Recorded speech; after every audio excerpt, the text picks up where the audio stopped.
Баршаңызға қайырлы күн. Бүгін сіздермен үлпілдеген жұп-жұмсақ әрі тез дайындалатын, үйдегі бар заттардан дайындауға болатын құймақтың құрамымен бөлісемін. Ең алдымен таза ыдысымызға 2 дана жұмыртқаны саламыз, оның үстіне қант саламыз, шым-шым тұзды салып, венчиктің көмегімен жақсылап араластырамыз.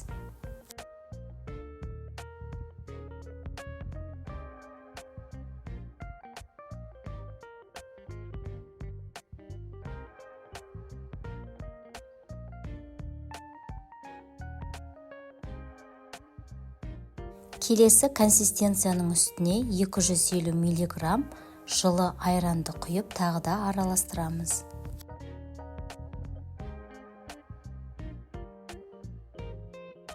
Енді 220 грамм ұнды 2 немесе 3 бөлікке бөліп, ситу арқылы саламыз. Оны жақсылап біркелкі консистенция болғанға дейін венчикпен араластырамыз.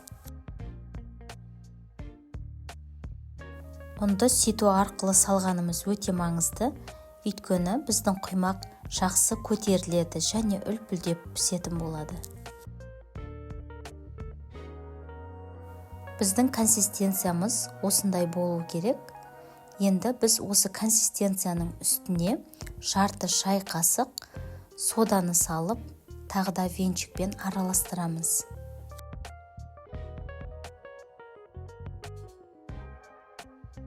Құймақ көтеріліп әрі үлпілдеп пісу үшін осы консистенцияны 5 немесе 15 минутқа қойып қоямыз.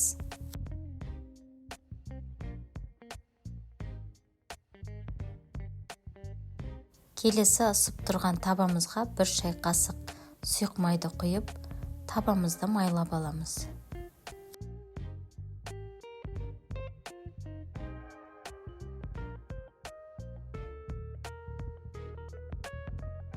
Келесі ысып тұрған табаға кондитерлік осындай қасықпен немесе ас қасықпен видеодағыдай мөлшерде салып шығамыз.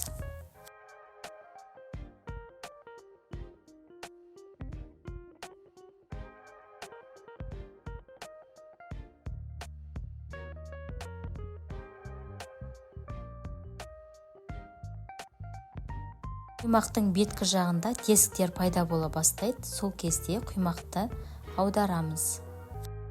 Міне достар, мен құймағымды аудардым. Астыңғы жағы менде осылай пісті. Осылай барлық құймақты біркелкі етіп пісіріп аламыз. Міне достар, құймақ дайын болды. Мен сәндік үшін виноградтарды осылай қойып шықтым. Виноградтың орнына малина, клубника, голубиканы қоюға болады. Кейін үстіне молочный шоколадты ерітіп құйып шығамын.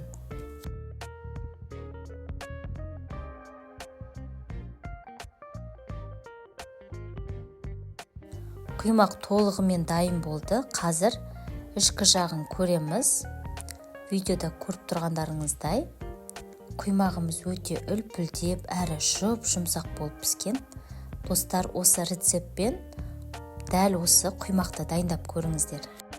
Маған тіркелуді ұмытпаңыздар.